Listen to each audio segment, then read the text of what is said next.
Well, I've got to tell you that this episode is a very, very special one. To listen to it, I encourage you to feel and to sense what you experience within yourself, and not only listen with your mind, but feel into the space of your body, the space of your own energy field, into your heart, and your own awareness, your own consciousness will expand and raise just by listening to this episode. I am sure of it.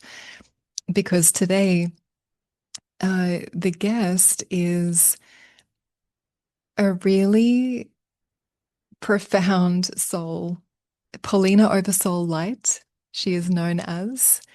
She is a mother, she is an ascension mentor, she is a trance channel for higher dimensional beings from Sirius B and Arcturus and other realms. And Polina embodies this in such an integrated way. I've actually never come across such an integrated and grounded trance channel, and I have met a few. There's a seamlessness, there's an elegance, there's a grace and a refinement of Polina's way of integrating all the worlds that takes an enormous level of maturity on a spiritual level. And she very much stands out to me in her ability to do that, which is why I invited her as a guest to speak on this subject of the paradigm of patriarchal sex and what's beyond it. And we even got to explore why it's even happening, like really why it's happening from a spiritual level, why we as humanity gave ourselves this assignment of so much misery and suffering. And yes, and also how it can be and what it's actually like from the inside to not have to engage with that particular of the patriarchal context while here in our lives, in these bodies on this planet. That is possible, and more and more and more so for the coming generations. This is like a thank you episode. This feels like an extra special one, and a thank you to you, dear listener, for your contribution, which you really are making simply by being part of these conversations, in your listening to it, in your sharing it, in your contemplation of it.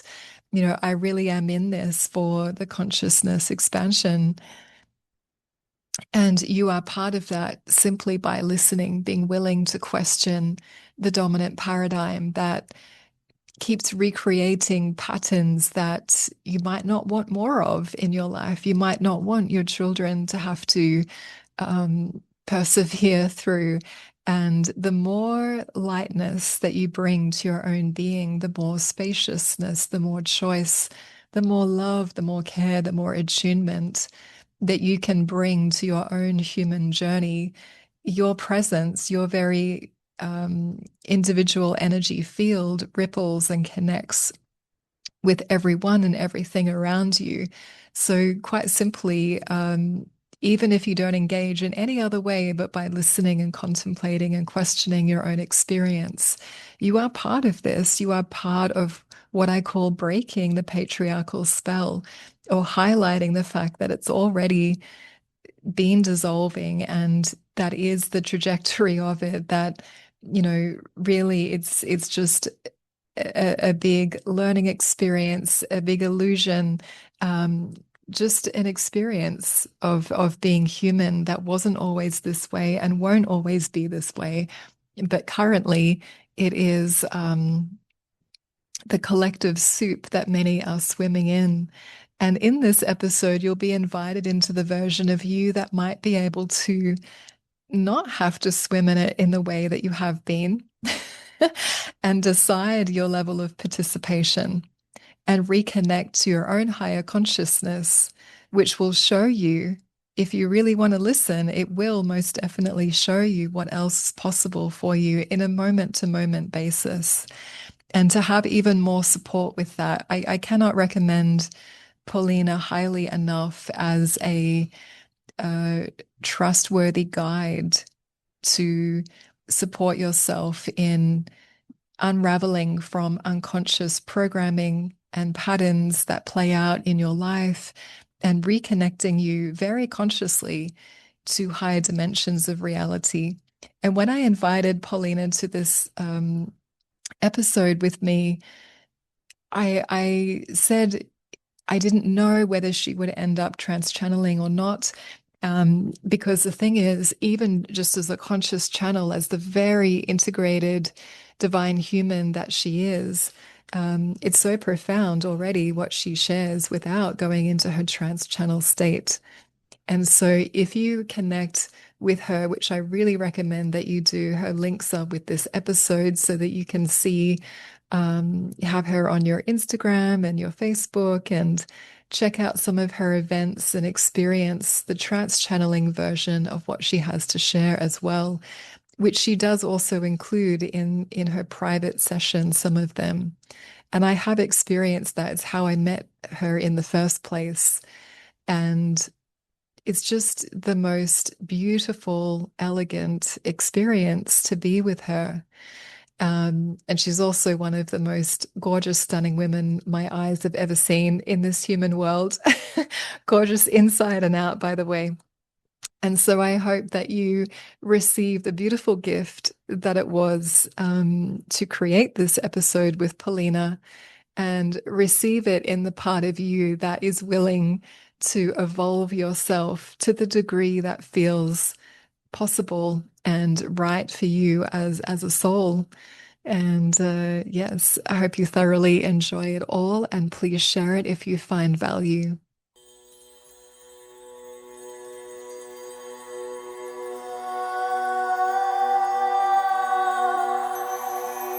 Welcome to this provocative and heartfelt podcast, where patriarchy is defined as a paradigm that both men and women uphold in different ways.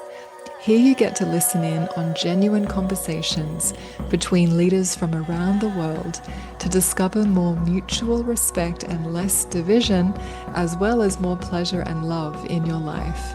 My name is Devashi Shakti, and you are warmly welcome to be part of these Beyond Patriarchal Sex conversations.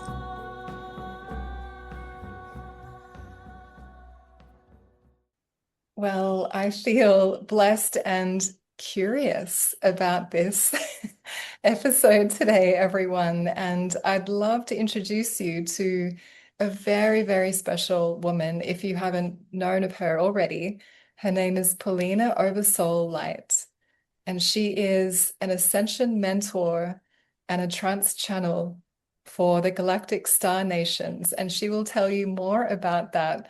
But Paulina, thank you so much for saying yes to this conversation, because I imagine this is a different exploration than maybe you're used to doing. So thank you so much for trusting me and saying yes to be here.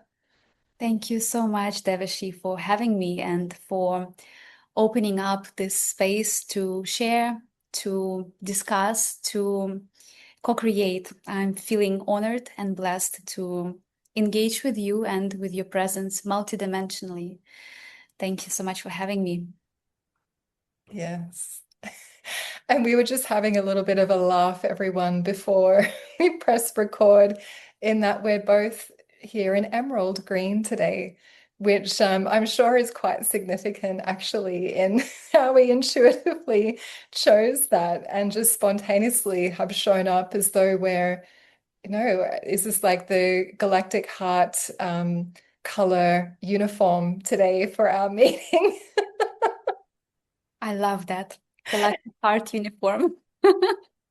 That's a beautiful way to describe.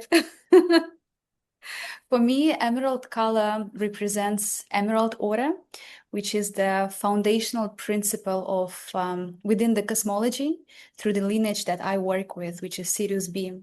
And a lot of star nations and star federations, the ones that support humanity to return back into wholeness, they are part of this lineage, emerald aura. So for me, for my heart, it definitely symbolizes connection and embodiment. And Yeah. beautiful. Yes, yes, I really do feel connected to that emerald order. And to me, it's like the color of earth as well, like as an overall tone and vibration. Yeah. So, how does it feel actually, Paulina, to be invited into this like very particular conversation?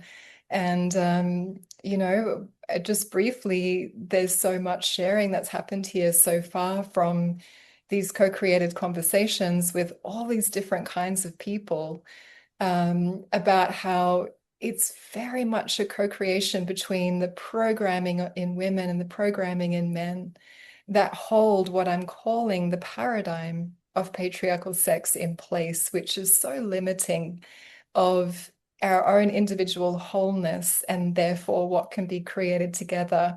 And I know that your work, your focus is so much in the beyond, like beyond the beyond the beyond.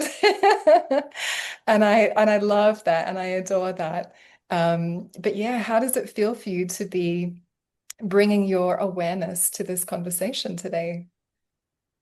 Thank you. I feel honored with all my heart because the nature of my work and what I actually focus on is wholeness.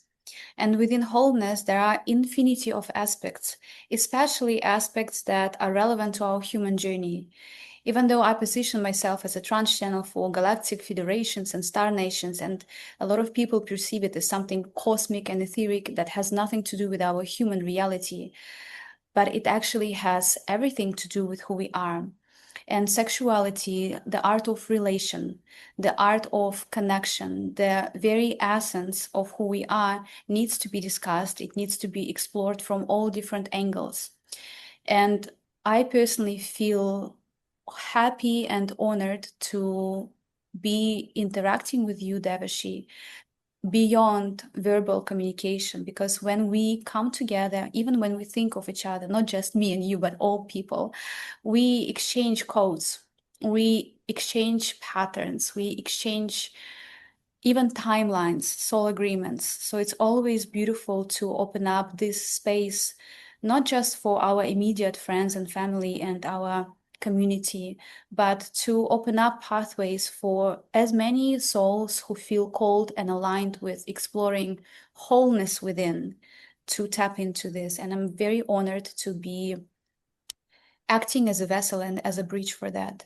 And Star Nations, angels, ascended masters, all of the beings that we categorize as beyond or outside of our human experience, they are high dimensional aspects of us.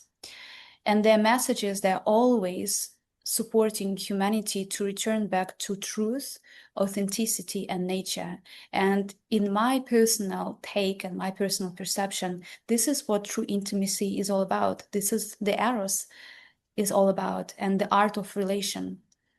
So I'm very curious to see what will come out through me because it's always a surprise. And I enjoy it. Thank you. Yes, I am so curious. I can't wait to hear what's going to come with this episode. And before we met, now I did another recording with someone, a therapist in America, actually, and she reflected to me that the way that she hears me speak about this individual journey of unification within to create wholeness and the kind of intimacy in sex and relationship that I am pointing to really with this whole project of two whole beings co-creating together, and how I said I personally cannot be in a relationship paradigm with a man that doesn't have that understanding that we are each on our own embodied ascension journeys of unifying within together. And if that's not the atmosphere of the intimacy and the relationship, that I can't be in anything other than that level of truth and honesty in it, you know? And she reflected to me that she doesn't hear people who talk about Tantra and masculine and feminine energies with that wholeness, individual wholeness in focus. And it made me think about how often people are hearing just the feminine polarity and just the masculine polarity. And it is important for that to be spoken about in the culture. But she's right in that the focus on the wholeness is something that hasn't really entered the collective conversation in the sex and intimacy relating sphere yet. And that will be quite a big focus of today's conversation, I imagine.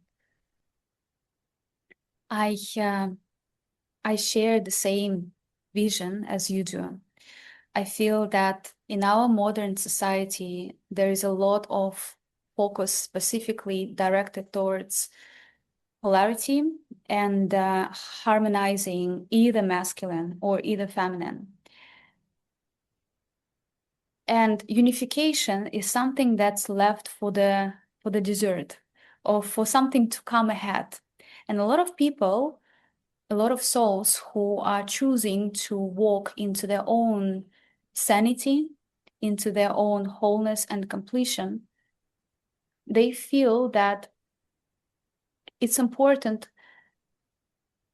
to be authentic and truthful within self before opening up relationship as a bridge between one heart to another. And I feel that within our modern society and general population of our kind humanity, intimacy has been tabooed, intimacy has been labeled, shamed, and suppressed. And I personally believe that every relationship that is to start with based on seeking, longing, fragmentation, separation, desire to be seen, validated, out of desperation, is a horizontal way of exploring self and not so much a vertical way. Mm. It always brings us to repeating the same patterns that we have already explored either in this lifetime or in previous lifetimes, or we have absorbed and received through genetic lineages, spiritual initiation, spiritual lineages, cosmic lineages, and so on. And in my work, that I've noticed, I never chose that to be the focus of my work, but through observation and years of working with beautiful souls, I noticed that the importance of having courage to be authentic, to admit what is the driving force, what is the desire that sends an impulse to connect to someone else, especially connect sexually, especially connect in a way that relates to another being.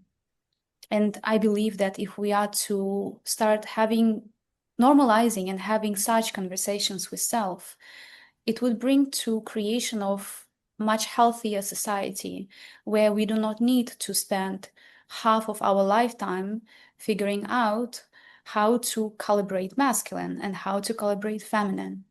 Because our intention to start with would be based not on seeking addition or seeking the other half, the better half, but to explore the vastness of who we are and to celebrate another being, to celebrate wholeness of another being.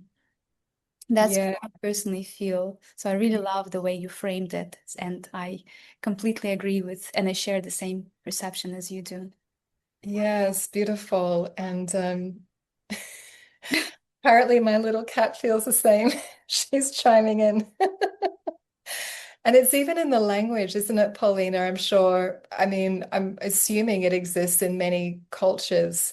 Um, but this language of my other half, and then there's a lot of sweetness in that. And at the same time, it doesn't have that vertical or evolutionary momentum, like you mentioned. And so while it's important to recover maybe the essential and vital and important characteristics of masculine and feminine, and that's what I feel is maybe the highest intention in the polarity exploration.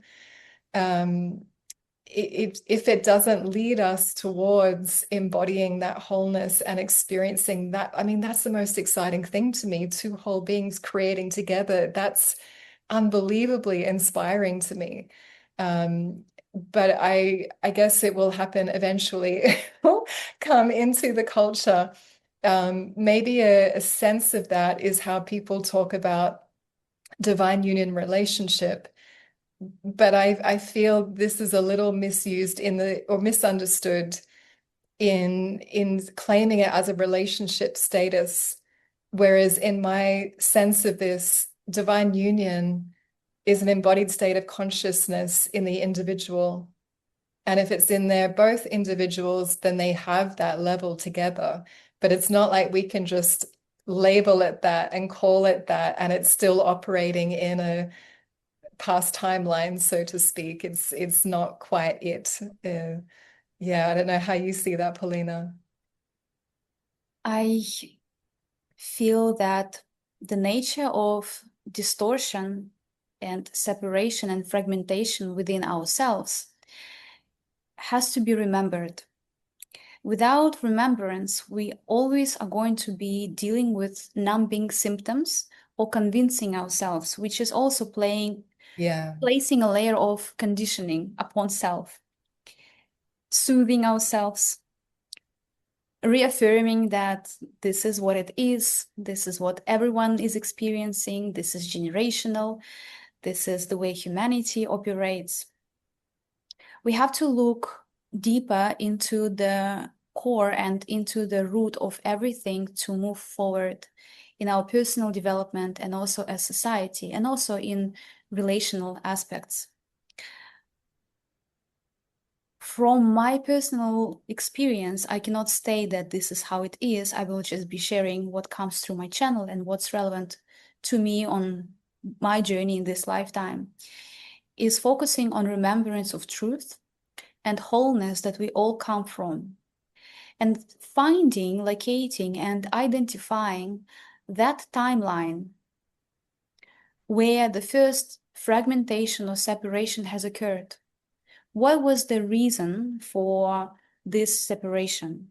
Why specific patterns, programs, templates, conditions were selected by our own souls, by our own soul awareness to lead us back to wholeness? Who does it serve? Why did we choose that?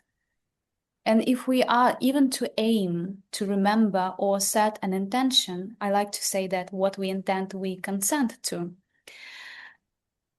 If we create an invitation for our higher self or for our wholeness to speak to us, we would be presented with timelines, opportunities, aligned souls, aligned beings who are also having the same intention to remember wholeness, to remember the root and foundation. And I feel that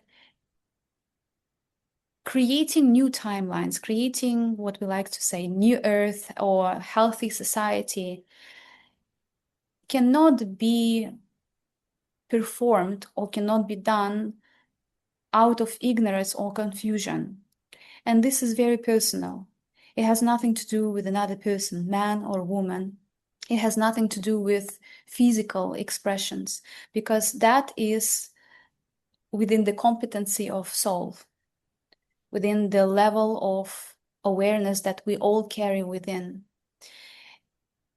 If we are not choosing to be authentic with ourselves, which is to start with having truthful, real talk and internal conversation and internal dialogue with self, we would be attracting partners who would be showing us where our distortion needs to be healed and return back to wholeness. But because of no one knows how to be human. When we are born into this life, we do not come with manuals. The best human protocol that we have is from our mothers, fathers, and our family members, and a little bit from society, upbringing. That's all we have. So how much can we actually rely on something that in school we learn as dysfunctional? So where do we learn this functionality from? From sacred texts, from ancient teachings, and also from within. And I feel that if we focus on the essence, which has no gender, which has no polarity, which has no need to perform, to please, to prove, to achieve, Yes. a lot of our human experience would be simplified. And all those complicated concepts about what woman should be, should look like, what she should do, how she should make love, and how she should mother, what type of friend she needs to be, how she needs to embody herself. And the same applies for men, about their masculinity, about their role in society. All of this would be simplified because it would not be led through conditioning or desire to understand the wholeness.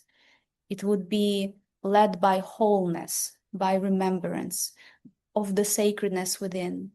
And I truly believe that so much challenges that we experience in our modern society would be brought to alignment, including violence and conflict, because that is a manifestation of our internal conflict, but we are focusing on dealing with symptoms. Yes, beautifully, beautifully said. And Polina, I often ask everyone as a guest on this podcast, what is patriarchal sex according to you? Even if you've never heard the term before, we tend to all know what that means. But instead of asking you that, what I feel is a more aligned question for you, lovely, is why did we as humanity bring or be playing out this program itself? Thank you so much for this question. I like both of them. The first one too. Well, you're welcome to answer both. Thank you. From my remembrance that comes with soul awareness before this incarnation, I remember having multiple timelines, multiple realities that have led to embodiment of who I am here on earth, which is incarnating in this physical expression. And we need to remember that what humanity actually is, where did we come from, who created us, for what purpose. And within those, I would not call it aspects, within those pathways to remember, there is also a lot of speculation. There is a lot of conditioning. There is a lot of programming that we are even born with. From my own sovereign remembrance, humanity has been created to restore templates of multiple star nations and angelic consciousness, to unify all DNA strands, to bring them to alignment, and to unify into one divine genome, divine potential, as God, as Source intended us. So that is how I see the purpose of our civilization. And in order to fulfill this purpose, we choose pathways. Every challenge, every drama, every hardship that we experience as soul here on earth has been selected by our own soul or oversoul intelligence because of the law of free will. It's hard to understand how can we choose that? Why would we do that? Why would we subject ourselves to that? And why would we create horrible soul agreements that playing out feels like nightmare? And then we are just suffering and crying, and eventually we returning back to wholeness. But all of these templates, they are assisting us to remember, why did we choose to fragment initially in the first place? Why did we choose to explore specific themes in other dimensions, in other star nations? So this question cannot be answered by me simply. All is for the higher good, all is for serving the divine plan. But we don't have to blindly fulfill what we have selected somewhere in alternative timelines out of ignorance or because it was relevant there. If we awaken here on earth, in this body, in this incarnation, to sovereignty, to free will, to our own authenticity and our own sovereign empowerment, we can choose how to explore procreation, evolution, moving forward or moving backwards, not through drama, not through templates that have been selected by other aspects of our consciousness, but what would serve highest alignment now, because we are here, we know what it looks like, we know what's needed, but that can only be achieved through embodiment of own truth.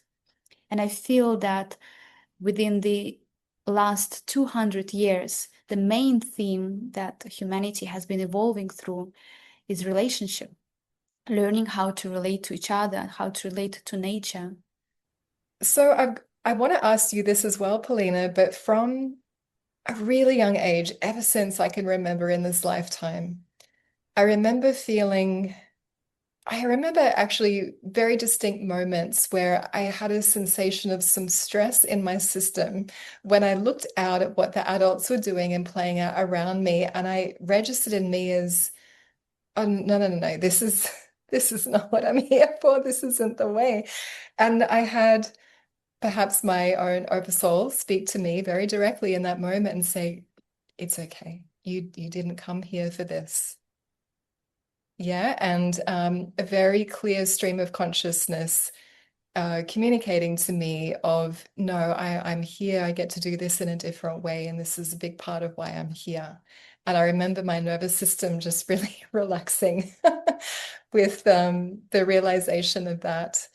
Um, But I believe everyone as children have this knowing, our sovereign remembrance, as you say, as a soul, and all our collective experiences as a soul, to be able to draw from as that resource. And we all, as children, have that capacity. But some of us come in with maybe a more volume, more vast awareness from the beginning. And you most certainly have. And I'd love to ask you about that.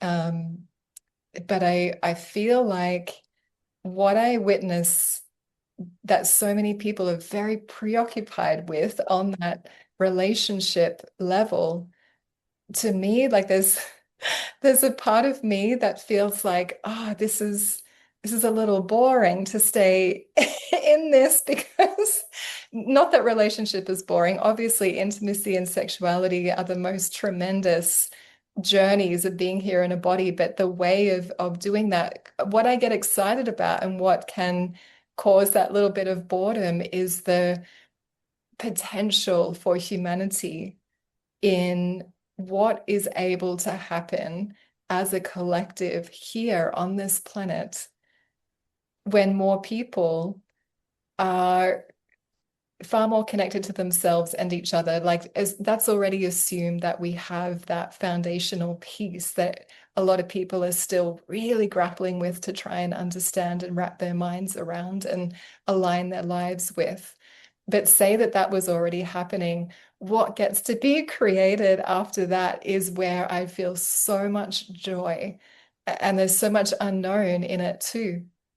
Um, but to me, like, this is a level of relationship that is with universal energies, with the earth, with the elements, with, assuming we have the right relationship with ourselves and with each other on that male-female level, especially, what is potentially able to be created from there, it literally blows my mind. Like, I just feel like my whole my whole field starts singing in resonance with that, you know. I love tapping into those timelines. They feel very beautiful. I feel that the question is, how do we bridge that timeline and the current one?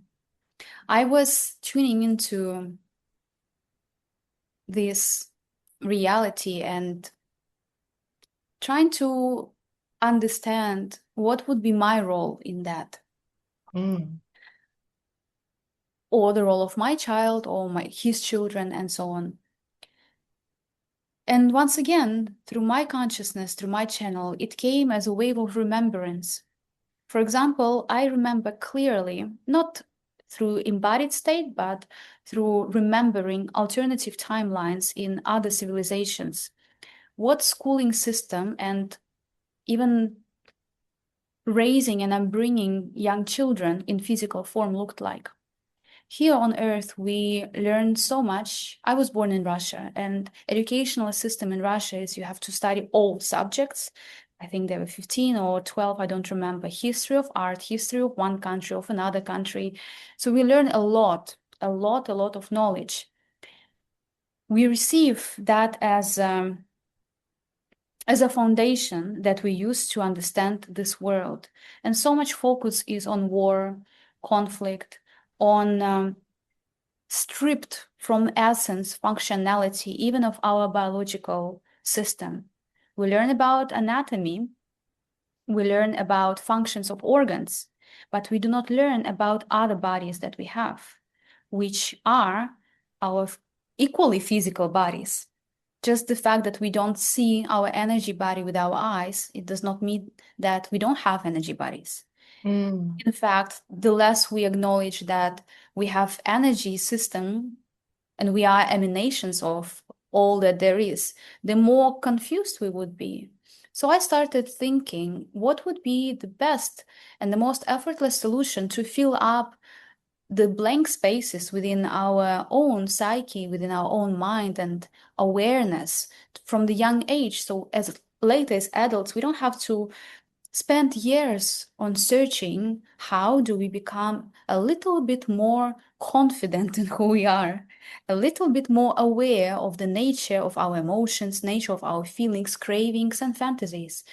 And I believe that if from the very young age we would be teaching and educating our children about functions of chakras, functions of even internal organs, the way organs communicate with each other, the way cells are communicating with each other through electron field, and how our bodies are in continuous communication and relationship with nature, with sounds, with all that there is, we would feel a lot more safe here on Earth.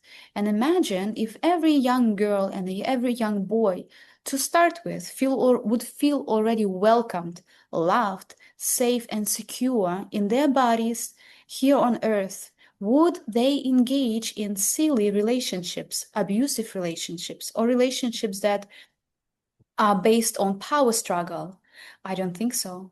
What if we as parents no longer see our children as someone younger, less mature, less evolved, or less aware? What if we are to listen to how they experience joy and aim to remember that joy within ourselves in adult bodies? Would we engage in relationships as adults with man and woman who do not see our value, our own worth, or wholeness within? I Mm. believe we would not. So I feel that with us, all souls who are experiencing certain level of distortion within our own personal journey through personal relationships, it's our direct responsibility to look at how do we actually solve that within self, and how do we open up pathways for future generations, not to follow our footsteps, but Yes. already be born into a reality that's a lot more healthy because it's based not on seeking, it's based upon what we already found and discovered within. So I feel that that's interesting. I believe I love that so much. I really, really do. And when I hear you talking about these subjects, it feels and sounds like the curriculum of self-mastery that's coming from a higher dimensional reality with a different perception of what it is to be human. And um, I imagine that the souls like yourself who came into this life with a very vast remembrance, um, can implement that, collectively. And I love that as an answer of what it would actually take to go beyond the patriarchal sex, patriarchal relating paradigm or disempowered, disconnected paradigm. And that it would need to be not just a different way of attuning to ourselves and our bodies and more natural ways of lovemaking and falling away of the programming, but an actual plugging straight into the truth of who we are and bringing the education straight from that level of awareness. That's it. That's exactly it. Yes. Yes.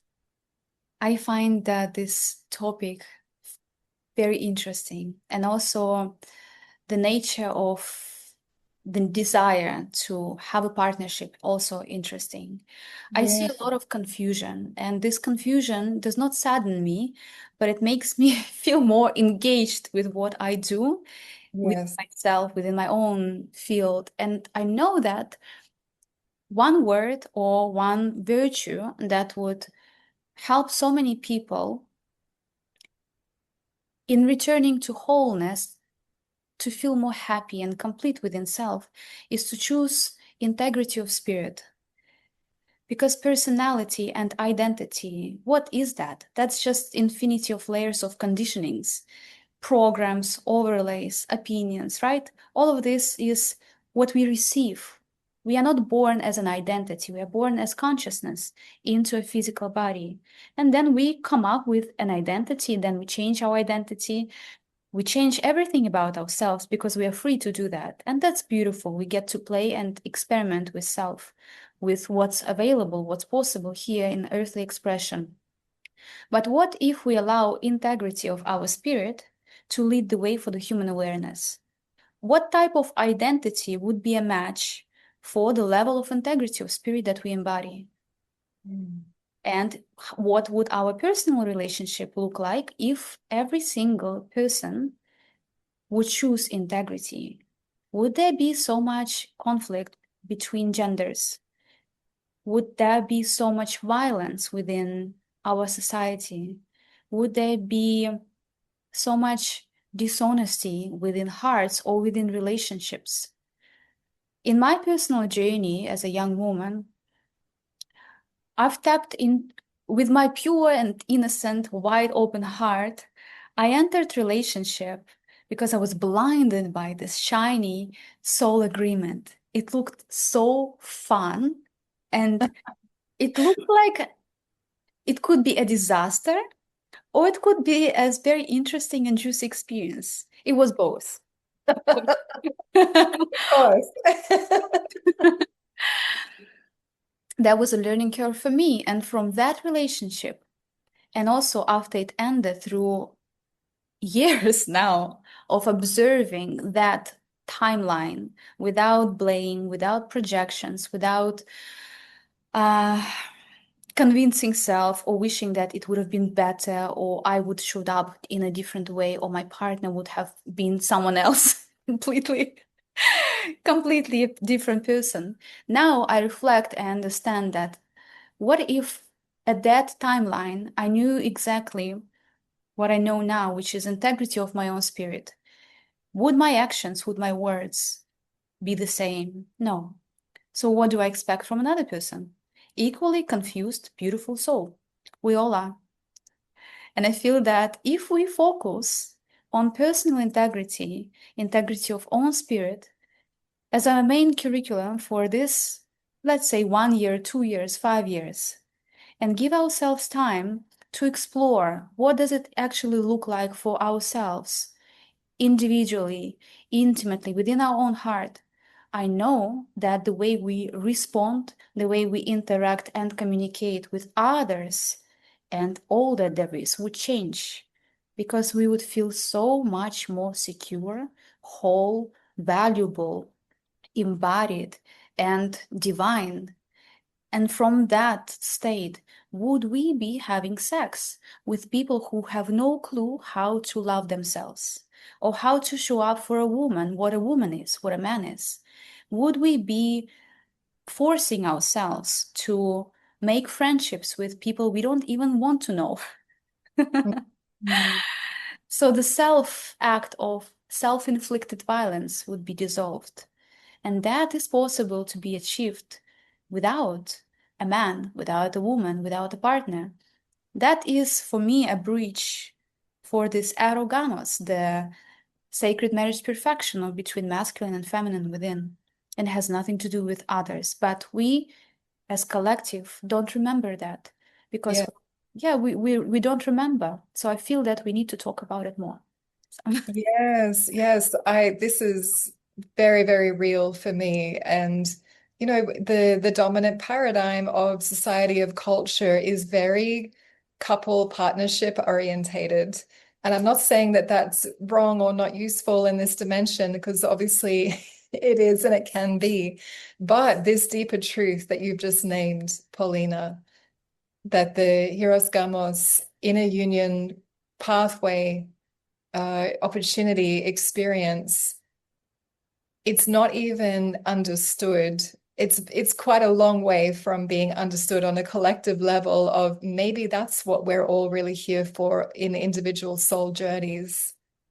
And and to me, the companionship with someone else who's also consciously on their own journey of that, there is no true intimacy unless that is already the foundation of the connection. And I meet very few people, either man or woman, actually, that are living already from that place. And there's instead a lot of expectation or assumptions or pressure even to fit the dominant paradigm, which is that very horizontal level of human reality that you mentioned, without that vertical one, which is where that remembrance of who we are on a soul level gets to actually interact with each other in this realm, because that's such a different approach to relationship. As you've just described, it's a uh, totally different dimensional field of why to connect with someone in the first place, and how you're connecting with yourself for a start. And to me, this is normal. To me, that's very, very normal, but it's not normalized around me. And so I wonder if us saying this, people might recognize in themselves, well, actually, maybe I feel like that as well. And, what would happen if I stopped trying to make myself fit into the dominant horizontal level paradigm around me, and what could be created otherwise? I love that. Absolutely. Through my own experience, through observing the field around me, beautiful souls, friends, my clients, when we think of partnership, most of the time, maybe it's just in my universe, in my experience, I'm not saying that this is how it is. Most of the time, it's loneliness and desire to have a companion, someone to share this journey with, or desire for the physical touch, for this love and feeling of safety that makes us enter relationships. And it's all very human. It's all natural and understandable. There is absolutely no judgment. But how much are we allowing the loneliness to lead the way? And then why are we complaining afterwards that relationships that we have attracted or souls that we have manifested into our field, they're helping us to grow. They're helping us to get stronger, to become more whole, because we entered relationship from the sense of being empty or half empty. And the person that we attract was matching exactly the same template or exactly the same program, not necessarily in identical way, but we attracted what we needed. And I feel that it's truly important to become more conscious, aware, and attuned to initial impulses within individual body, within individual experience. And if we understand why do we long for connection, we may open up an uncomfortable truth that we might need to sit with, to journey with, and eventually we move through this phase into so much more personal empowerment. And then we open up our hearts and our fields and our bodies for exchange with the person, man or woman, who are available to love us rather than project upon us. We do Yes. the same. Yes. So rather than just acting out unconscious impulses that might be sexual or might be emotional, and that, need and real attachment to have relationship or have to be in relationship, um, if that were questioned, if those unconscious impulses were questioned some more, then what would then really be the purpose and the reason to connect emotionally, to weave your human existence life together with someone, to sexually connect with someone? What would then really be the purpose if it weren't just filling an unconscious need, right? That's what I hear you saying. It's beautiful. Yes. I truly want all beings to be free and happy because I love all souls. I love every single human here on earth. I may not like every single human and what we do to each other or to our planet, but on a soul level and on a heart field, I do carry lots of warmth and lots of love. And I understand that we all are equally confused. So why Mm. do we blame each other? Why do we project our own insecurities or our own unmet needs upon our partners or people that we choose to be our partners, not necessarily in romantic sense, can be friendships or any other aspect of communication and relation to each other.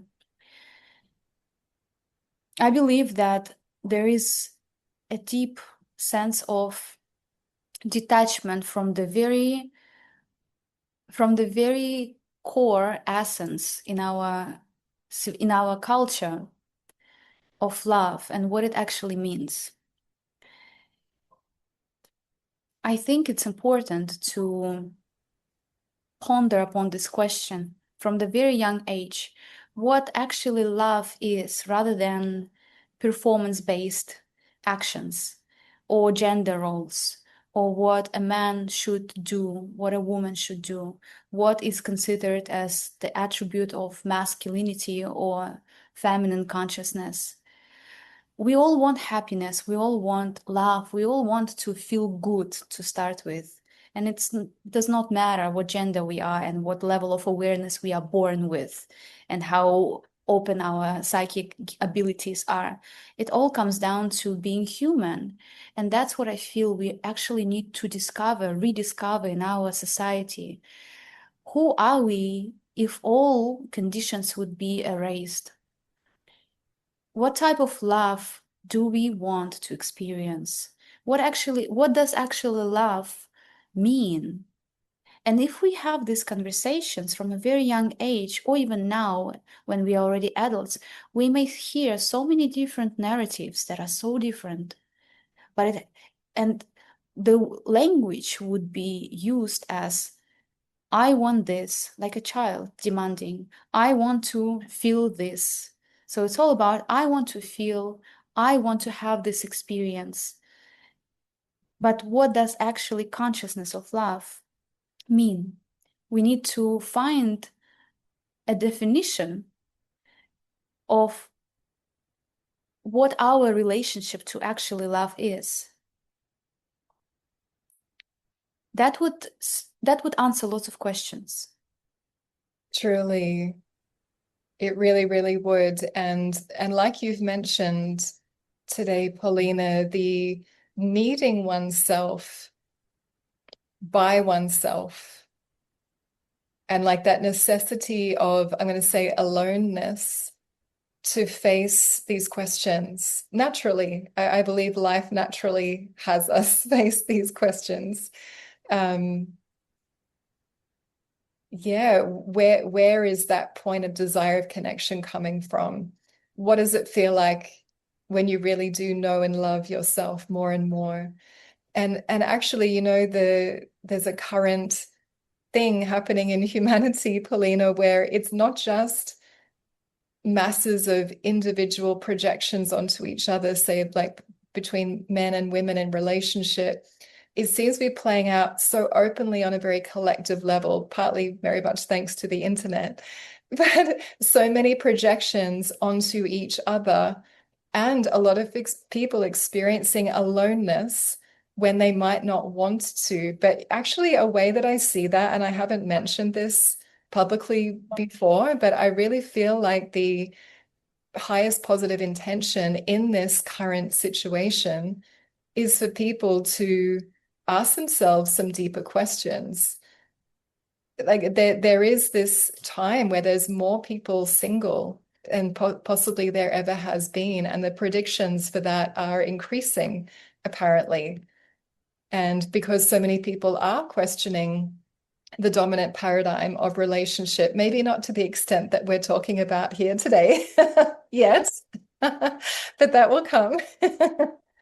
But this, yeah, and there's a blame of each other because of this aloneness. But I really do feel, and I don't hear people talking about this in relation to, the incels and all these different groups of people going on, but there's this necessity of facing aloneness to be able to come towards relating in a new way. Absolutely. If we do not feel at least okay with being alone, I'm not saying incredible or loving being alone. That's different levels of acceptance and integration, but at least okay, we can tolerate our own presence. We would be okay to tolerate the presence of another person in our reality longer before we start projecting. So this phase of recognition, who actually is in front of you, what type of quality of awareness, what type of frequency, what type of mindset and gifts that this person brings without our lovely gifts of projection, this phase would be a little bit longer. So That's right. That's right.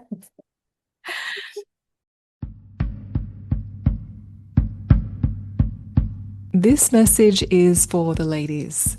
If you want to fully get in touch with yourself and your body, enter the Tigress Path. Here you become an initiated woman living way beyond patriarchal sex, and also become a safe space for men to learn about patriarchy without the blame. Inside the Tigress Path, we have personal transformation and also professional accredited training options. The links to connect are below with this episode. otherwise, it's all, as I said, horizontal way of repeating what we have already actually explored. We just don't remember. I watched a couple of snippets of several episodes of your podcast, especially the ones that I came across about sexual interaction and the safety or unsafety of women feeling during this experience, during this act. I know that from what I have been mentored and received through my own channel from Sirius B, Councils of Light, I wanted for my own sake to understand the nature of lust. Where does it come from? Is it actually part of our nature, human nature? Is it something good? Is it something bad? I needed to understand that so I can relate to people more without judging. Because in my physical body, in my consciousness, I never had that. So I needed some assistance, some manual to be uploaded and downloaded from other dimensions so I can feel more secure here on earth and understand why so much is driven by simply lust. And what I have received is that lust is not part of our human original blueprint. It is a program. It's an artificial program. We speak about AI, artificial intelligence, like it's something new. We have ChatGPT, and that just turned our lives up inside out. This is something new. We speak about it. But I believe that artificial intelligence has entered our genome, our DNA, and also our reality. Well, of course, before this incarnation, but here on Earth, from the very, very beginning, from our first age. And lust is one of the softwares that we get to collectively transcend through awareness. That's why I believe that bringing awareness to everything that we do to the best ability that we can, or at least a little bit, at least intend to become a bit more conscious, would simplify so much. We perceive that men have lust, women have lust, that's natural, but we misidentify passion, the fire for connection, fire for merging, fire for union, fire for unity and engaging until the blissful state with impulses of lust. And so much of industries are based upon this distortion that are leading to conscious and subliminal manipulation that is specifically targeting trust and safety within the body. And I remember that the first timelines of this madness was from Atlantean timelines. If we are speaking about our version of planet, I remember in parallel universes, but that's a whole different conversation. I feel I would take our our our discussion to a completely different dimension and even universe. So let's stick to But I where. would love that, by the way, just so you know. in order to in order for consciousness to explore all different pathways it can return back to wholeness, last was implemented as a software within ancient pre-Atlantean timelines, where beings were originally semi-physical or non-physical. So the very first time, or the very first seeding or appearance of our human body as physical beings, divinity needed to be fully integrated into physical body. And because of the co-creation with specific extraterrestrial groups, the distortion was placed within unity or between the bridge between of matter and spirit, or soul self and body.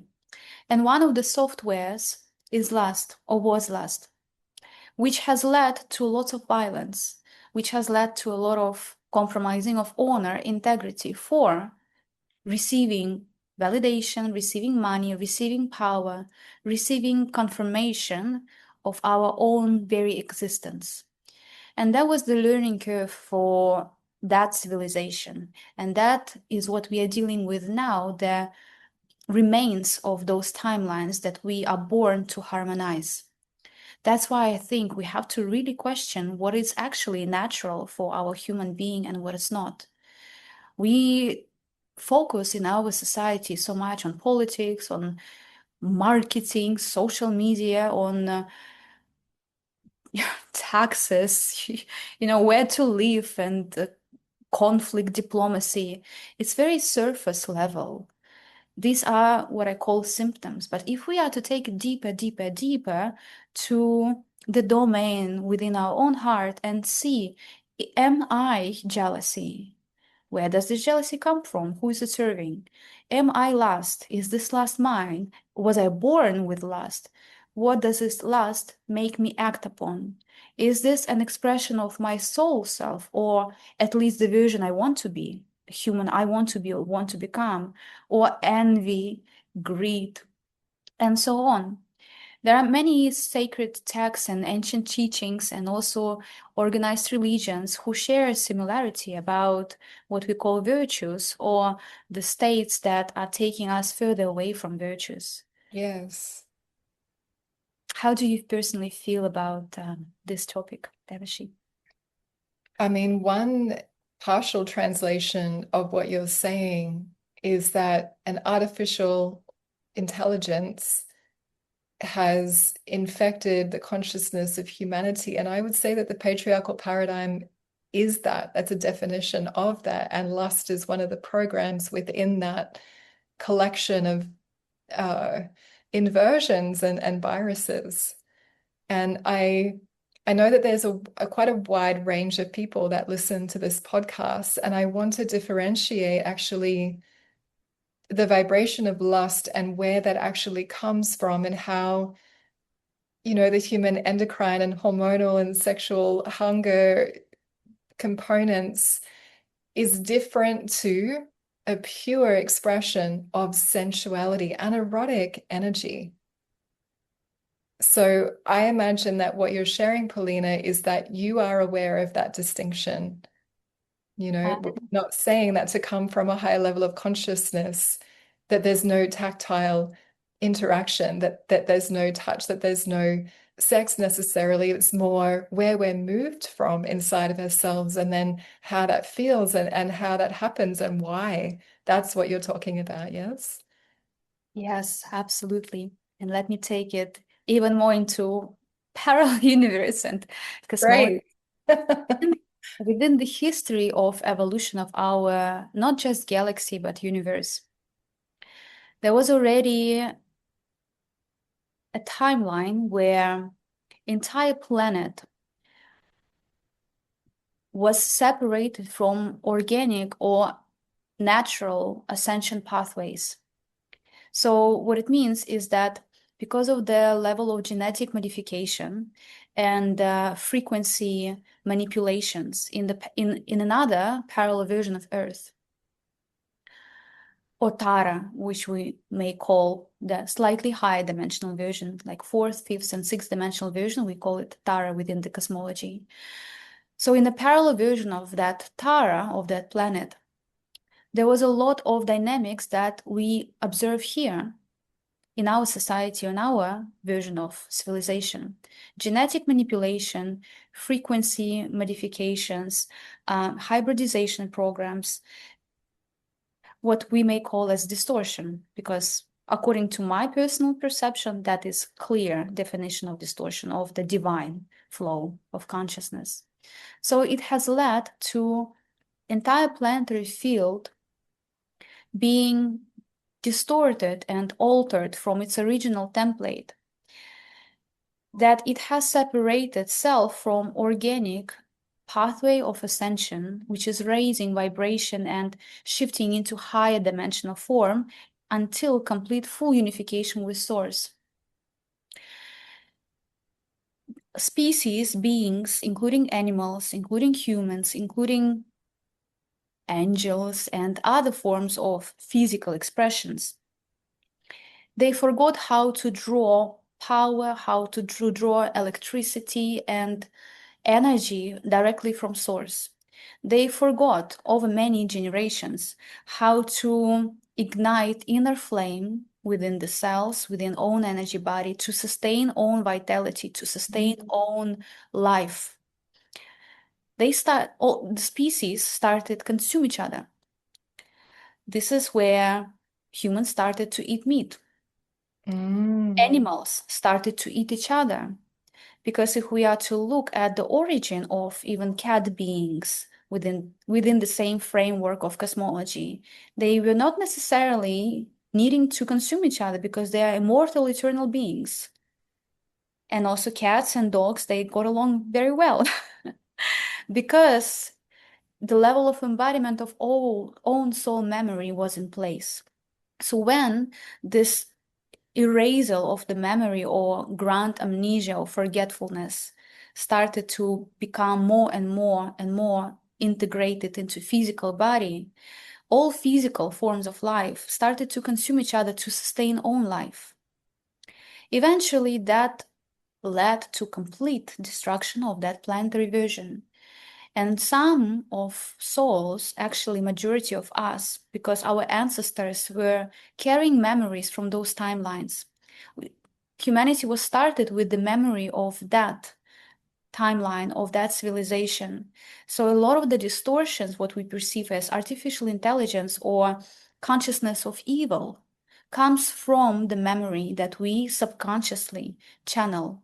But because of lack of practical skills and lack of awareness and understanding how to be human, what it actually means, how to heal self, how to regenerate ourselves, how to return back to wholeness, because humans don't come with manuals. No one knows how to parent a child.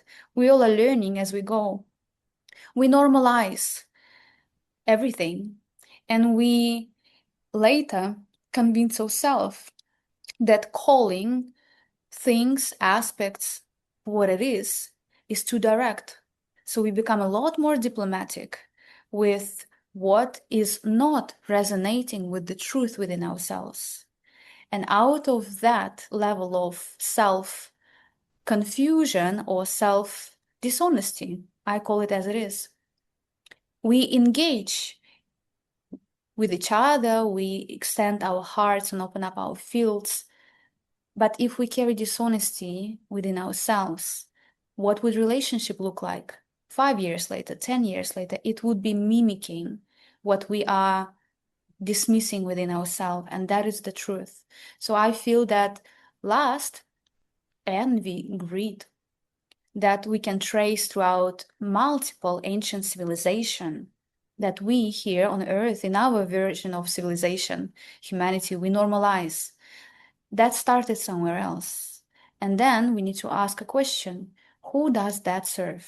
Does it Mm. serve sovereign empowerment, embodiment of our own divinity, our own wholeness, divine expression? Or at least, does it make us a better person, the person we actually want to be? Is this true? Is this real? Is this love? Or is this a war?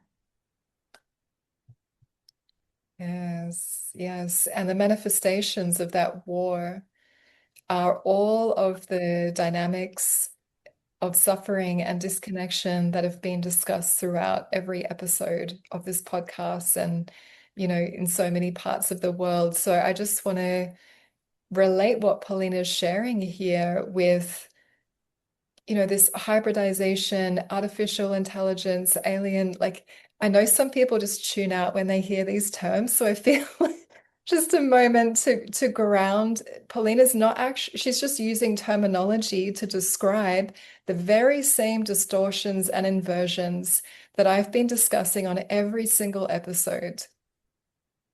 We're just looking at it from a higher dimensional awareness. And I want to invite everyone listening, no matter who you are and or however new or not these terms are, into this awareness that you do already know this. There's a part of you that would feel what we're saying, even if there's a program in your mind, and that's a program in itself that wants you to tune out to this level of conversation. Yes, the language I speak and the way I verbalize my thoughts is not for everyone, but it awakens remembrance. This is why I don't try to rephrase my thoughts. I articulate them the way I feel them and share them, because we all transmit codes, we all transmit truth. And this is what I'm here for, not on your podcast and on your platform, but in this life. Yes. I'm here to transmit what comes through my field. In terms of sexual relationship, I feel that I want to share this, even though you're not asking me for this directly, but I do have an impulse to share. Personally, I found this phenomenal when I was having an interaction with Sirius B beings from the seventh dimension. They are our higher dimensional versions of our own expression. So please do not perceive them as aliens or some foreign beings. What do they have to say to us? They don't even have bodies. How can they talk about sex when they are ether? But they know because it's consciousness. They are consciousness. They share it with me because I didn't want to follow the footstep of my mother, my father, my friends, and people who were around me throughout my entire life. I wanted to walk a timeline that is meant for me, because I remember so many lives here on earth, So what's the point of tapping into the same mistakes or same experiences? Why not use this beautiful, precious time, this fabulous body, and have a life that's actually meant for me, that I would enjoy and also serve the purpose? So that's why I was speaking and am communicating with higher dimensional aspects, not just to serve the humanity, but also to serve myself in understanding what is also available outside of the programming that we engage with here on Earth. And councils of light, high dimensional beings, they share that intimacy has to truly be recognized as the act of radical exchange of codes, patterns, programs, even memories, even belief systems, even future timelines. When a man and woman, when two people engage in sexual activity through lust or anger or violence, that amplifies coding of confusion and coding of fear. For me, that was so big because I wanted to understand, why do people do that? Because I remember what love is, how it looks like, the purest form of it. But I needed to understand the consciousness of lust without diving deep into that. And I learned through this conversation that when we make love, and the way we make love, we create timelines. We can either inflict upon each other pain and sorrow that will unfold many years later, or we can exchange blessings. So if we have enough love, enough integrity in our hearts, would our sexual relationship, sexual life look exactly the same way as it does now? Would industries, would portals that clearly communicating the opposite, would they be existing? Yes. How do you feel when I share this? Do you resonate with this? Completely, completely. I'm just so happy that we're talking about this. And I have some curiosity. The beings in Sirius B or elsewhere, not in physical bodies, but in their own forms, nonetheless, in their own uh, vibrational awareness, how do they make love? Through intentions, because they do not have physical bodies. It does not mean that they carry no memories of physicality. They have transcended their physical expressions. Having physical bodies were a learning curve for them, and they have managed to unify into one field. And physical expression was no longer needed because physicality, according to their teachings, exists as a medium for exploring multiple pathways, how we can unify. And when their journey of learning was complete, they were presented with an option, a choice that needed to be made as one consciousness, one collective consciousness, either to remain in physical expression or to transcend it into pure consciousness state. They have made this choice and they transcended their physicality, but the memories are eternal. Memories always remain.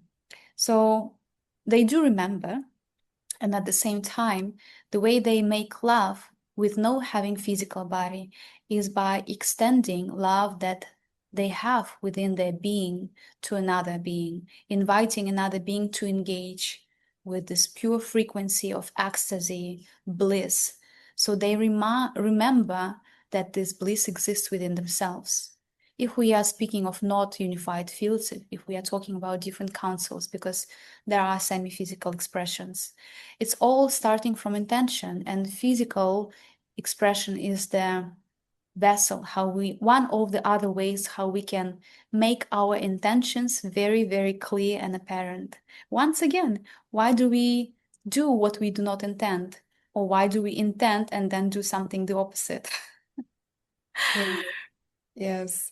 And how you describe this energetic, ecstatic lovemaking for Syrian beings sounds so similar to things that I've experienced here in my body, but only when the other person is already in resonance with that level. It's quite rare. And it doesn't need to be physical for it's exactly like what you're saying. It doesn't even in physical bodies, it doesn't need to be physical for it to be fully felt. And, some people would call that tantra or a really high vibration actually of a tantric experience.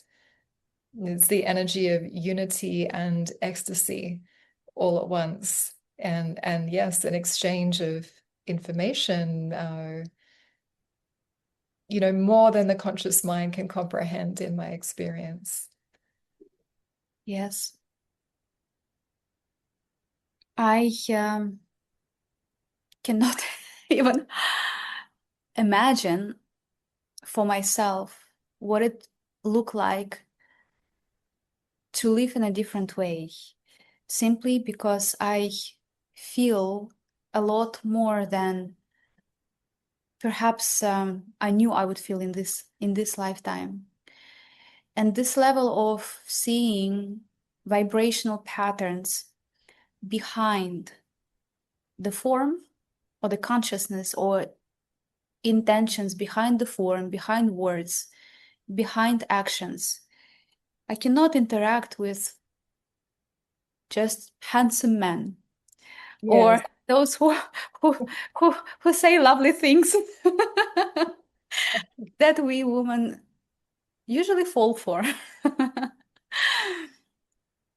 Because I know that the level of responsibility every encounter comes with, and it's our own responsibility for our own experience. Mm. And I know that if we awaken to level of responsibility that we all hold in our lives for our choices, for our thoughts, for our feelings, for ourselves, we would be a lot more selective with who we allow to touch us, to kiss us, to exchange sexual fluids, even sweat. Yeah. Because through water consciousness, information transfers so much faster and in so much more profound way than in any other way. So this is also why sexual industry and sexuality in our society is commercialized and also used as a tool to manipulate beings, to manipulate consciousness. And I'm not part of the conspiracy theory movement. I know that I use the language and I bring to awareness quite potent and perhaps heavy topics, but I feel that we need to be aware of what we are doing. And if we want to feel a lot more lightness and joy in our reality, perhaps we need to stop opening up our fields to receiving unprocessed traumas, unhealed emotional patterns, or suppressed feelings, suppressed grief or loneliness that we receive from someone who's handsome, just because handsome, or just because a woman looks fabulous. That's funny. That's It's actually really, really funny what we're humans doing to each other. Absolutely. Absolutely. And yes, gosh.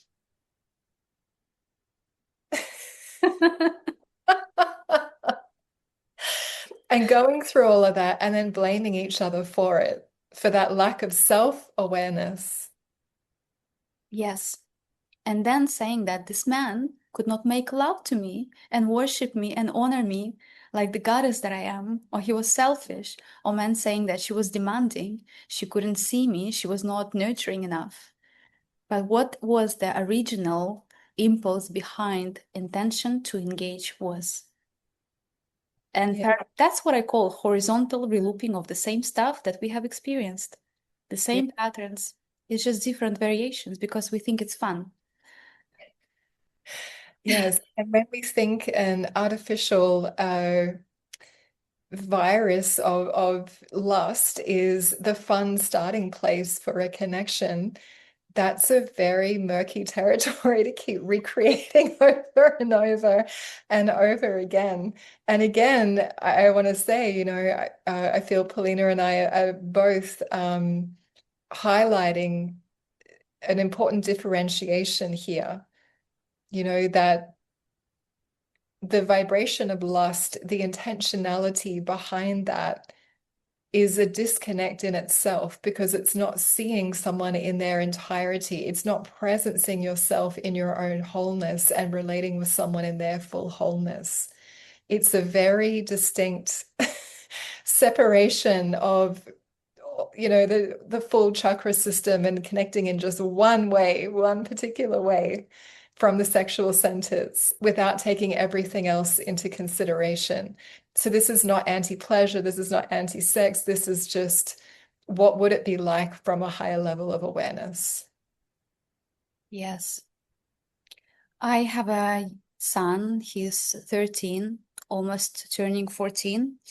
And as a mother, I am looking at how do I want to support him in growing into the man that his higher self intends for him to grow up into. Not what I want him to be, not what I think would be easier for him to be, but his higher self. How can I act on my role of being a guardian of this beautiful young man that he's becoming? And right now he's sharing with me that on one of his classes he does many things. I think I think it's trampoline that he does, and there are girls that are expressing their affection to him, and of course he feels very seen and he likes the attention.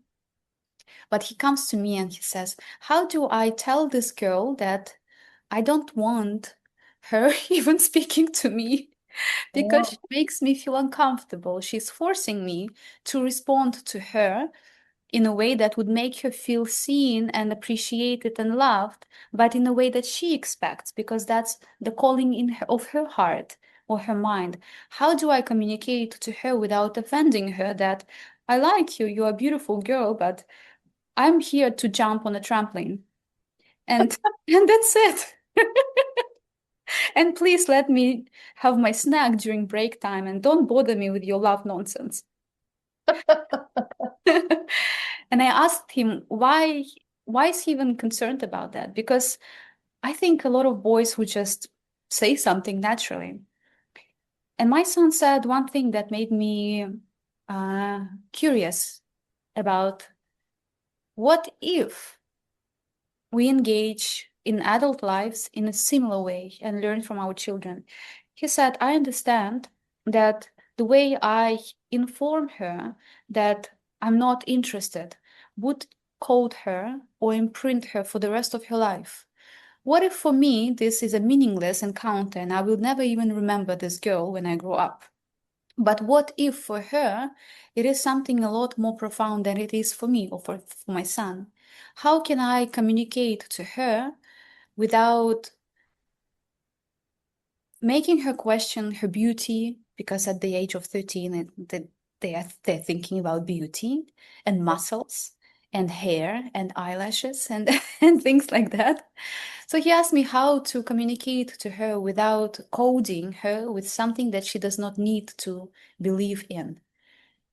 What would be the best way how to articulate to this young girl that she's fun, she's beautiful, but he is just a child. He's not there yet. He's literally there to jump. That's all. That's all, just to jump because he likes that. He has a lot of energy. And I thought, what if in our reality as adults, we would be so careful, not careful, but mindful and loving to each other, knowing that things that we say and actions that we do without presence, without awareness, actually impact others. the way that we may not even know.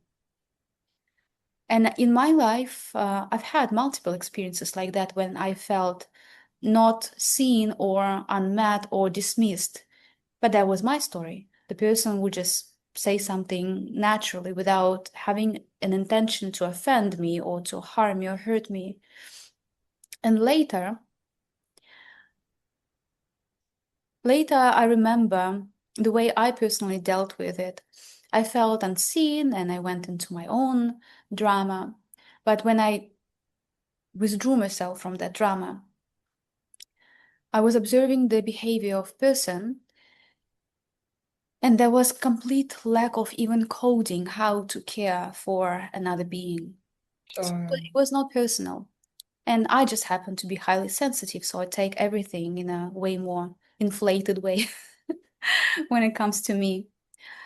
But I feel that what if we teach our children and ourselves remember that the way we interact with others actually literally codes other people as much as it codes us.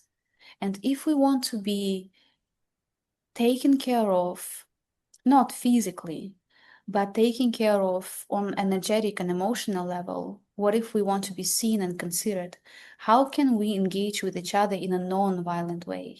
How Mm. can we, before opening up our mouth, s- actually consult with the heart? What is the intention of the heart that is free from trauma, free from pain? What would be the way we can speak to this person, or how can we act upon that? I think it's very interesting, this topic.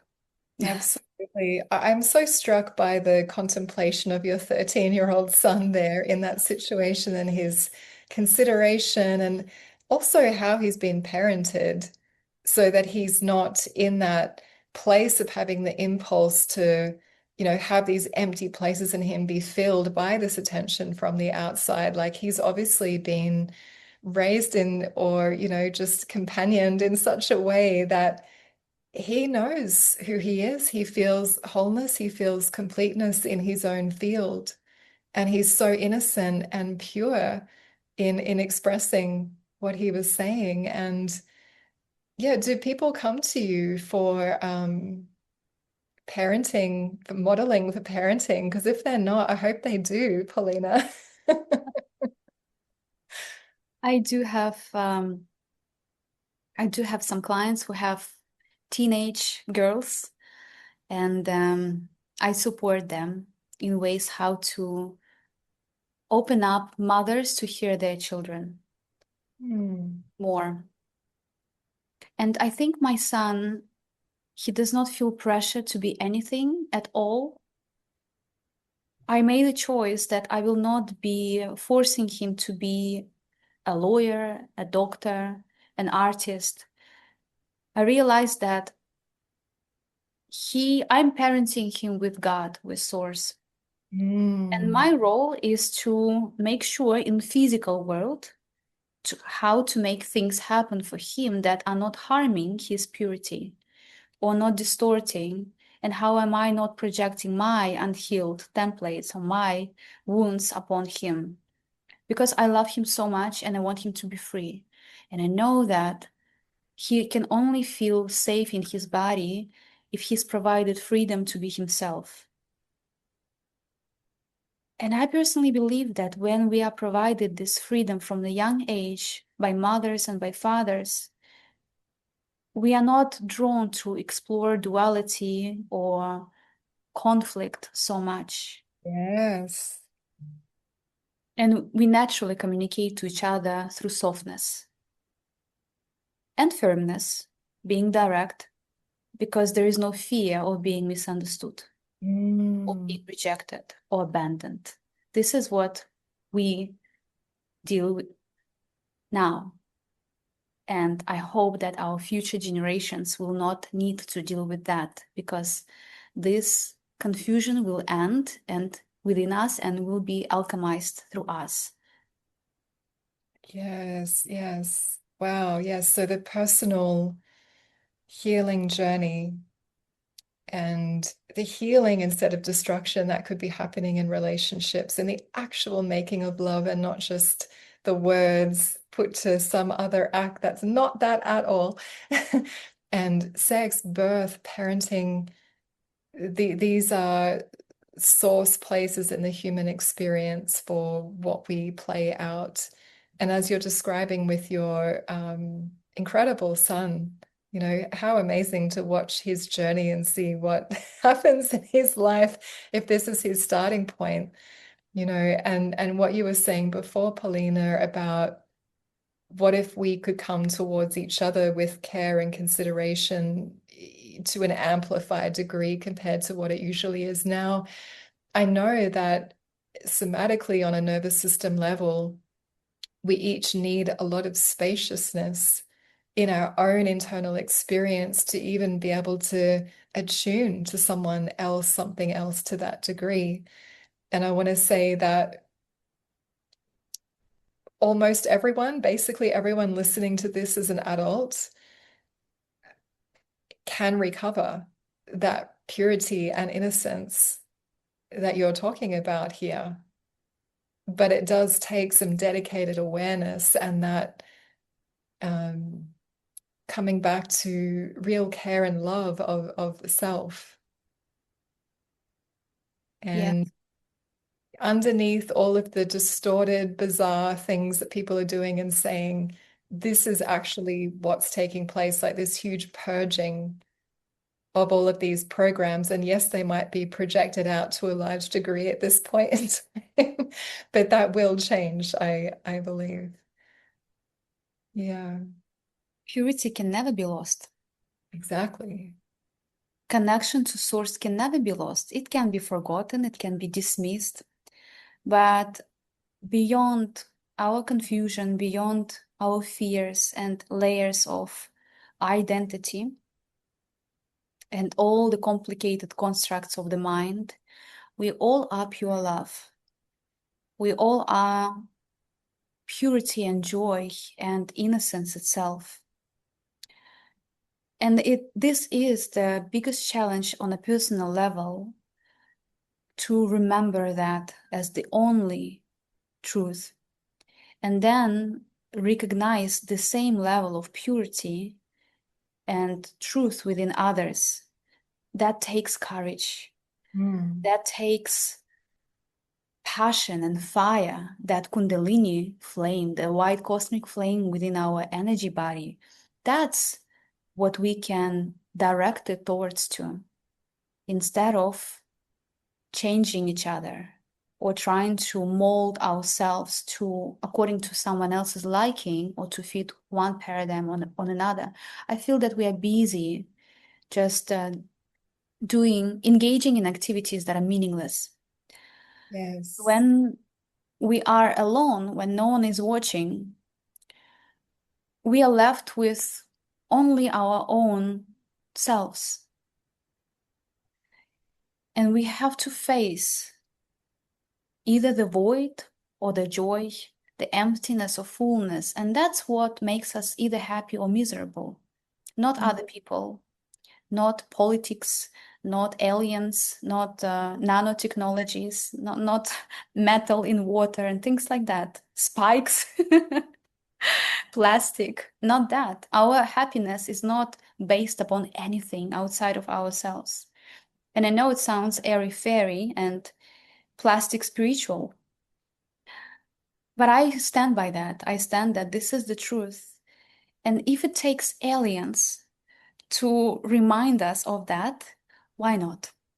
If it takes many useless relationship, why not? As long as we know what we aim for, as long as we know what we intend for ourselves, because physical world serves as medium, and we can change it, we can create it, we can shape it according to what we want if we are connected to ourselves. Yes. Yes, yes. And it is all just an experience, and it can change momentum and direction at any moment, like you're saying. And when you described all of the strange, wonderful, bizarre situations we get ourselves into in the human dimension. When it comes to the blame and the projection and the angst, I just want to name here, because I often share this with women that are in somatic training with me, but all of that is just vitality. All of that is power, but so heavily projected out when it could actually be directed within to connect with and empower that white flame kundalini, like you've just described. Like, what if that's what all of that charge of emotion is really for? What if it could be used for that? So I really agree with you that that's the truth of really what it's all about. But we can entertain ourselves and occupy ourselves with all of these other expressions of it. But the very same life force that goes into that outward projected direction is the same energy that it actually takes to ignite ourselves from the inside out. And I want to name in this space here, in this field that we've created, that in terms of the beyond patriarchal sex, the the collective human vibration, and a name for it that's come to me, is to activate the guardian of Eros. Man and woman, everyone. It's like a level of awareness that if we are in that place of guardianship of the sacredness of life itself, or symbolized with the word Eros, and we're at that level of self-awareness, this is another possibility as a collective for humanity beyond the distorted, disconnected paradigm. And what gets to be co-created from that place, like I was saying before, is just so incredible that I lose my words in my ability to articulate anything. And I've just become aware of how much time we've been here. And I want to thank you so much for your generosity, Polina, and how in this conversation you've been willing to be with me today. It's been such a different and beautiful, elevating contribution to this project. So I want to thank you so much for your time and energy coming here today. Thank you so much, Devashi. I would repeat, I am feeling honored and blessed to be communicating with you, engaging with you, to be in your presence, and also get a chance and opportunity to share the message that I live by. Yes. I feel that the more we normalize deep, intimate conversations in safe spaces and within ourselves, the faster we remember how beautiful this life is, and that we do not need to be afraid. We just need to have a lot more courage to embody love and to make sure that we enjoy this life. Because there is nothing to be afraid, there is nothing to be solved, and all is to be remembered. And for that, we have physical bodies and each other to enjoy this shared co-creation. Thank you so much. So beautiful. And I want to let everyone know before we go about how they can follow up and look more into what you offer.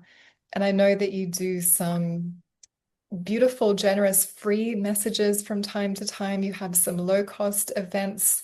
You have group programs, really intensive programs, private programs, personal sessions, and you actually go into a trance channel state. Yes, and whichever higher beings that are most aligned to come through for that person, or the ones that you work with. Do you want to just describe that process? Because you actually depart your individual consciousness for a period of time to be a really pure and clear channel. And you already are, but coming straight from a very particular place, yes? Yes, thank you so much.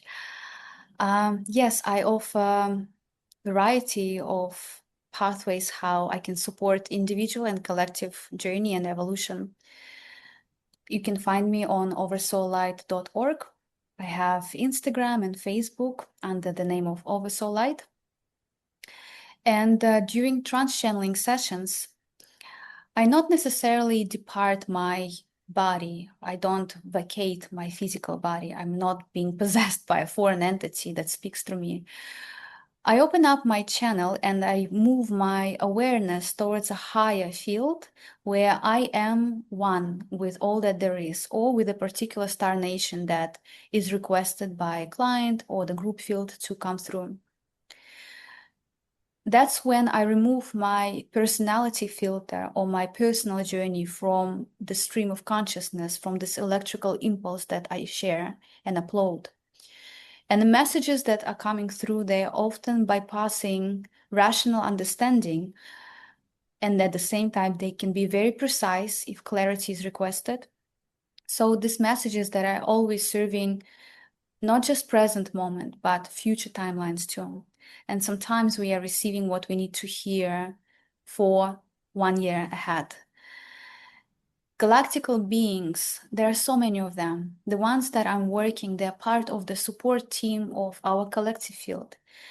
They do not want anything of us. They're simply remaining behind the scenes to remind us what love is, so we can remember who we are, so we can be sovereign, empowered, so we are sane, and we are creating society, civilization, and enjoying life from the remembrance of wholeness rather than fragmentation and separation. They are loving beings, and once again, they want nothing of us because they are pure consciousness of unconditional love. Often when they come, they say, we are here for you to remind you how you are to love yourself. Do you feel our love? Do you feel our presence? Do you feel how much you are loved and held and supported? You are never alone. You are never separate. Yes, you do not see us, but we are here for you. And it's this feeling of love is not possible to miss. It's not possible not to feel because it does not arise from as an external sensation. It's like this communication awakens this memory of love from within. And there they say that this is how you are to remember and guide yourself to the remembrance that this feeling, this love has always been there. It will always be. Why not connect to this more? So they are just simply sharing pathways how we can remember wholeness. And I feel very grateful for this communication with extraterrestrial beings and to share their messages. And I'm not afraid to say that I'm a trance channel and I speak to aliens because they are consciousness of pure love, the ones that I'm co-creating. And in fact, a lot of the time when we leave our physical bodies, we return to those fields to remember even more before we come back to physical expression, recharged, hydrated with love, and make better choices for ourselves. Thank you so much, Devashi. It's been a pleasure. I just want to say before we go, I just feel like I really need to let everyone know what you're hearing and feeling from Polina is truly who she is. I've met you in person a few times, and there's such a seamlessness and such a profound level of integration that have found to be quite rare in trance channels. And so thank you for being so embodied in the high consciousness that you come from, beautiful one. Thank you for being so pure and unashamedly sharing your wholeness with all your beauty. I feel you embody divine grace so profoundly. I'm so touched by your words. Thank you so much. And I extend the same to you. My honor and reverence and respect, infinite respect and adoration. Thank you. Thank you, beautiful.